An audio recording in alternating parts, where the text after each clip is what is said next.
আজকে আল্লামা পীর মুফতি গিয়াসউদ্দিন আত-তাহিরি আমার নবীর শান মারাজমতের উপরে কথা বলার কারণে আল্লামা তাহিরি হুজুর ব্রাহ্মণবাড়িয়া থেকে হুঙ্কার দেওয়ার কারণে তাহিরের নামে মামলা হয়ে গেছে। আরে তাহিরকে মামলা কেন? যদি আরো কিছু দেও, বাংলার জমিনের মধ্যে যদি এক ফারুকীর কণ্ঠকে স্তব্ধ করছো, বাংলার জমিনে কোটি কোটি ফারুকী জন্ম দিয়ে গেছে, ঠিক কিনা? তোমরা মনে করেছো আল্লামা তাহিরকে মামলা দিয়ে সুন্নিয়তকে থামিয়ে দিবা? না না না, সুন্নিরা এটা শিক্ষা নেয় নাই। সুন্নিদেরকে শিক্ষা দিয়েছে আল্লামা শহীদুল ইসলাম ফারুকী, গর্দান দিয়ে দিবা, বাতিলের কাছে ঈমান দেওয়া। যাদের হৃদয়ের মধ্যে আমার মুস্তাফার শান মান আজমত, অন্তর প্রান্ত ভালোবাসা বেশি, আমার নবীর শান মান আজমতের উপর যদি কেউ কথা বলে, ওই সমস্ত আশেকদের মন কাঁদে, ঠিক কিনা বলো?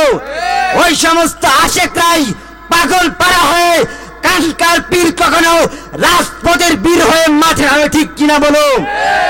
আজকে দেখা যায় যখন আমার নবীর সম্মান আজমতের উপরে কটূক্তি করে কথা বলা হয়, যখন বাংলার নবীর আশেকরা যখন প্রতিবাদ করা হয়, বাংলার কিছু মুনাফিকরা আছে ওই সমস্ত নবীর আশেকের বিরুদ্ধে মামলা করে, ঠিক কিনা বলো?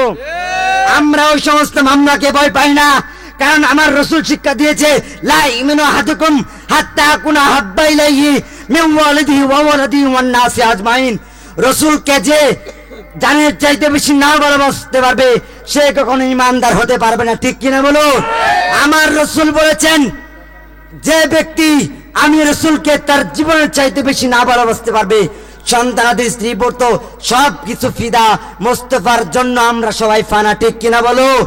আজকের এই মাহফিল থেকে জানিয়ে দিতে চাই, আজকের পর থেকে যদি আমার নবীর শান মান আজমতের উপর যদি কেউ আঙুল উঁচু করে কথা বলবে, এই বাংলার জমিন থেকে সুন্নি আলেমরা প্রতিবাদ করবে, রাজপথে নামবে, ঠিক কিনা বলো?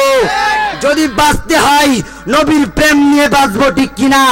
যদি মরতে হয় মোস্তফার প্রেম হৃদয়ে নিয়ে মরবো, ঠিক কিনা? আর একটা কথা বলে যাই, যদি আমার নবীর বিরুদ্ধে কেউ কথা বলে, প্রয়োজনে আবার আরেকটা ৭১ হয়ে যাবে, ঠিক কিনা? এ মুসলমান ভয় পাও, আমার নবী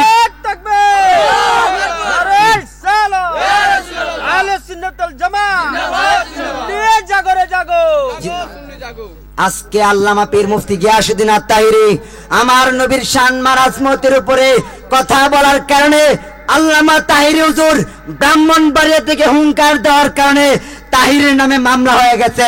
আরে তাহিরকে মামলা কেন? যদি আরো কিছু দেও, বাংলার জমিনের মধ্যে যদি এক আল্লামা ফারুকীর কণ্ঠকে স্তব্ধ করছো, বাংলার জমিনে কোটি কোটি ফারুকী জন্ম দিয়ে গেছে, ঠিক কিনা? তোমরা মনে করেছো আল্লামা তাহিরকে মামলা দিয়ে সুন্নিয়তকে থামিয়ে দিবা? না না না, সুন্নিরা এটা শিক্ষা নেয় নাই। সুন্নিদেরকে শিক্ষা দিয়েছে আল্লামা শহীদুল ইসলাম ফারুকী, গর্দান দিয়ে দিবা, বাতিলের কাছে ঈমান দেওয়া। কথা কয় না রে, ঈমান দেওয়া। আজকের পর থেকে যদি এই বাংলার জমিনে কোন ওলি আল্লাহর, হক্কানি ওলি আল্লাহদের দরবারে আক্রমণ করা হয়, আল্লাহ বলেছেন মান আদানি ওয়ালিয়ান ফাকাদ আযানতু বিল হারব।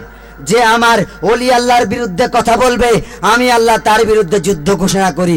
আরে বেটা, ওলি আল্লাহর মাজার ভাঙবি তো আগে আল্লাহর সাথে যুদ্ধ কর, ঠিক কিনা বলো? ভাই সব সকলকে আল্লাহ পাক রব্বুল আলামিন সঠিক বুঝ দান করুক। আহলে সুন্নাত ওয়াল জামাতের পতাকার নিচে যেন সকলে আসতে পারে, আল্লাহ পাক রব্বুল আলামিন সকলকে তৌফিক দান করুক। সকলে বলেন আমিন।